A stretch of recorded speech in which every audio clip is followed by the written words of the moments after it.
চাঁপাইনবাবগঞ্জের রহনপুর রেল স্টেশনের যাত্রীদের দুর্ভোগ কমাতে সাংবাদিকদের সঙ্গে মতবিনিময় করেছেন রহনপুর রেল স্টেশন বাজারের ব্যবসায়ীরা।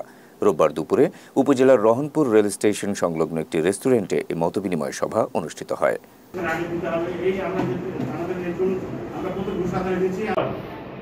রেল স্টেশনের আশপাশে গড়ে ওঠা স্থাপনা উচ্ছেদ ও মাপজোকের ঘটনায় সৃষ্ট পরিস্থিতি নিয়ে এই মতবিনিময়ের আয়োজন করে ব্যবসায়ীরা।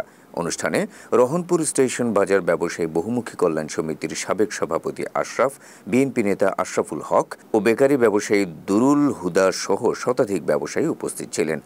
ব্যবসায়ীরা জানান, রেলের জায়গায় নির্মিত দোকানের খাজনা নিয়মিত পরিশোধ করা হয় এবং আগামীতেও দেয়া হবে, কিন্তু রেল স্টেশনের উন্নয়নে কোনো প্রকল্প ছাড়া দোকানঘর ভাঙার সিদ্ধান্ত নেওয়া হয়েছে।